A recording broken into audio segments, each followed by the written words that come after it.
Hi guys, आज की इस पर्टिकुलर वीडियो में हम बात करने वाले हैं कि हम गेमिंग से अर्न कैसे कर सकते हैं, how to earn money from gaming. तो अगर आपको इस वीडियो के बारे में सब कुछ जानना है, A to Z सारे डाउट्स मैं आपके क्लियर कर दूंगा, बहुत कुछ है, तो इस वीडियो को पूरा देखिएगा। तो गेमिंग एज अ प्रोफेशन लेना आप चाहते हो, तो जैसे गेमिंग एज अ अर्न करना चाहते हो, तो आपके पास कई सारे लेवल्स होते हैं। अगर आप ऐसे बंदे हो कि आपको चलो कोई नहीं, रुपए कमा लेंगे, क्या दिक्कत है, तो उसके लिए भी एक लेवल है। और अगर आपके पास स्क्वाड नहीं मिल रही तो उसके लिए भी है। तो दूसरे तरह के होते हैं। अगर आपको अर्न करना है, जैसे मतलब मिल जाए तो मिल जाए, ना मिले तो ना मिले, तो आपको बस स्टार्टिंग करनी है कि चलो ट्राई मार के देखते हैं, और आप सोलो बंदे हो, तो उसके लिए पहला चीज़ निकल के आती है जो आपका कई सारी गेमिंग वेबसाइट्स होती हैं जो कि आपको थोड़ा एंट्री फीस देनी पड़ती है, और उसके बदले में आपको रुपए देते हैं। तो उसके सोलो टूर्नामेंट्स भी होते हैं, तो इसलिए मैंने इसको यहाँ पे इंक्लूड किया, जैसे विंजो, Games.com ऐसे हुआ करते हैं। इन सोलो टूर्नामेंट में आपको कुछ फ्री भी होते हैं और कुछ पेड भी होते हैं, तो आप अपने हिसाब से देख लीजिएगा। दूसरी चीज़ जो आती है वो होते हैं कि आप सोलो गेम्स में जाएं। सोलो गेम्स में जैसे कि PUBG की बात नहीं कर रहा हूँ मैं, जैसे अगर कोई सोलो गेम है, जैसे क्लैश ऑफ क्लैंस हो गया, या फिर कई सारे दूसरे तरीके के होते हैं, इसमें आपको अकेले खेलना होता है, तो आप उसमें भी जा सकते हो। उसमें भी 1 वर्सेस 1 वाली फ़ाइट होती हैं और आपको जीतना होता है। पेड टूर्नामेंट्स उसके भी होते हैं, आप गूगल पे सर्च करोगे आपको मिल जाएगा।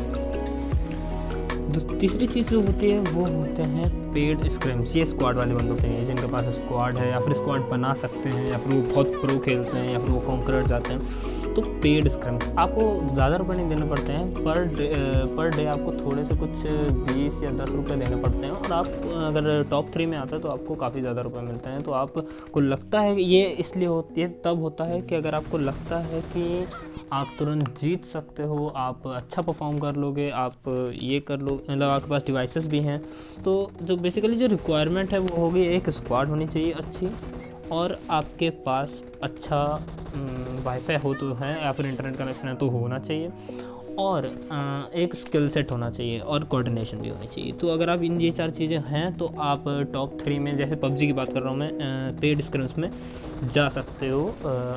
काफ़ी सारे जो वो हैं ऑर्गेनाइजेशन वो कराते हैं।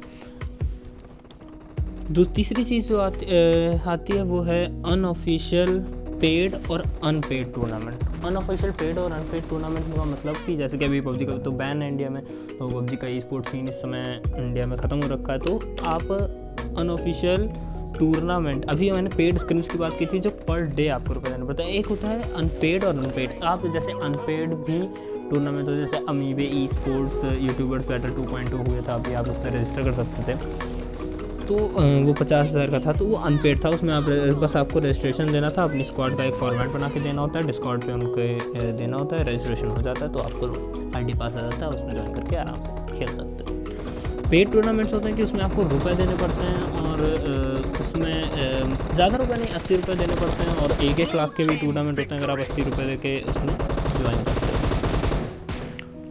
तीसरी चीज़ जो निकल के आती है वो है ऑफिशियल टूर्नामेंट। जैसे अभी इंडिया में तो PUBG का सीन एकदम बंद हो रखा है, तो इस समय ऑफिशियल टूर्नामेंट आप PC के लिए जा सकते हो। आप दूसरे गेम जैसे फ्री फायर हो गया, कॉल ऑफ ड्यूटी हो गया, इनके लिए जा सकते हो, या फिर अगर आपको PC गेम में इंटरेस्ट है तो आप वैलोरेंट का सीन इंडिया में बहुत अच्छा चल रहा है। अगर आप वैलोरेंट में खेलना चाहते हो, वैलोरेंट में आप अगर कहते हो कि आपका स्क्वाड नहीं बन रहा है, तो आप रैंक पुश करो। रैंक पुश करने से आपको स्क्वाड मिलेगी, आप रैंक पुश करोगे, आपको बंदे मिलते जाएंगे, आप उनसे पूछोगे आप ई स्पोर्ट्स में इंटरेस्टेड हो या नहीं हो, या फिर ऐसे ही मना लो उन्हें, क्या, क्योंकि आप खेलते ही तो ग्राइंड करते हैं, हम लोग कोऑर्डिनेशन उठाते हैं और टूर्नामेंट में ज्वाइन करते हैं। टूर्नामेंट्स बहुत सारे होते हैं, आप उसमें ज्वाइन कर सकते हो, और अगर आप टॉप 3 में या फिर रैंक करते हो तो आपको अच्छे खासे रुपए मिल जाते हैं।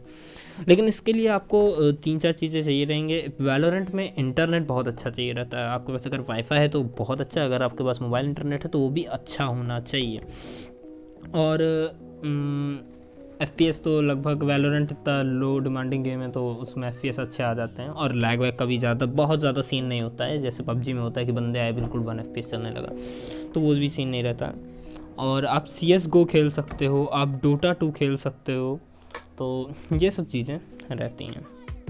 और जैसे जैसे आप ऑफिशियल टूर्नामेंट चल रहे हैं तो आप उनमें अप्लाई करके ऊपर जा सकते हो, तो आपको पूरी ऑर्गेनाइजेशन पूरी टीम को साथ में ले लेती हैं कि हम आपको महीने का इतना देंगे, इतना देंगे। जोनाथन को आप एग्जांपल नहीं जानते हो, तो पहले वो स्कल क्लैन में था, स्कल क्लैन में वो बार MVP बनता था, तो उसका गेम प्ले देख के एंटिटी वालों ने उन्हें और घातक ने उन्हें इनवाइट भेजा। तो इस तरह से वो जोनाथन जो है वो TSM एंटिटी में ज्वाइन हुआ। वो बहुत अच्छी खासी इनकम पा रहा है, वो 1 लाख से तो ऊपर ही पा रहा होगा सिर्फ टीम में रह के। और यूट्यूब वगैरह से तो अलग ही है, स्पॉन्सरशिप अलग ही है, वो तो भूल ही जाओ, एड्स भी अलग।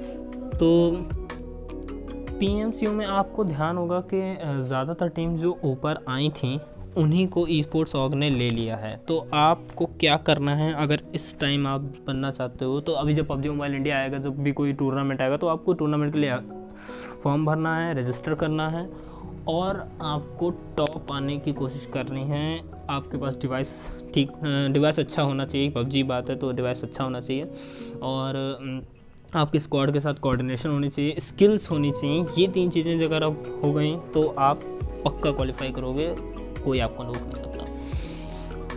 तीसरी चीज़ जो तीसरी नहीं मतलब आगे जो चीज़ आती है वो है कि आपको क्या gaming as a full time career लेना चाहिए या फिर पार्ट टाइम लेना चाहिए। तो मैं कभी भी गेमिंग को as a full time career recommend नहीं करता हूँ, क्योंकि अगर आप जैसे पढ़ाई वढ़ाई छोड़ देते हो, तो अगर आप गेमिंग में भी कुछ नहीं कर पाए, फॉर एग्ज़ाम्पल अगर आप गेमिंग में नहीं कर पाए तो आप कहीं के भी नहीं रह जाते। तो आपको कभी भी पढ़ाई नहीं छोड़नी चाहिए, जैसे ड्रॉप नहीं करनी चाहिए। नंबर कम आए वो बात अलग होती है कि नंबर कम आ रहे हैं, ऐसे ही आ रहे हैं, तो वो बात अलग होती है, लेकिन आपको कभी ड्रॉप नहीं करनी चाहिए।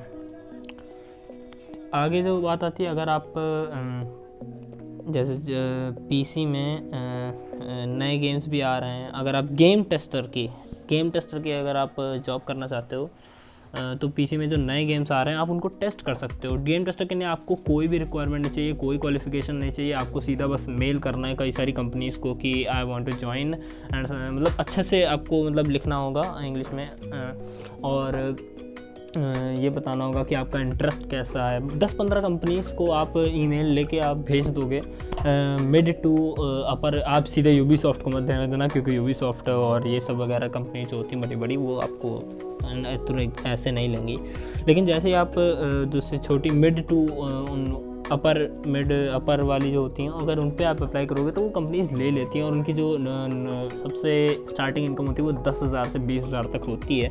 डिपेंड करता है कंपनी पे, अगर कंपनी अच्छी है तो वो ज़्यादा भी दे सकती है। तो गेम टेस्टर की भी नौकरी आप देख सकते हो। गेम टेस्टर के लिए आपको जो ईमेल वगैरह हैं वो नेट से मिल जाएंगे, आपको सर्च करना पड़ेगा नॉर्मली।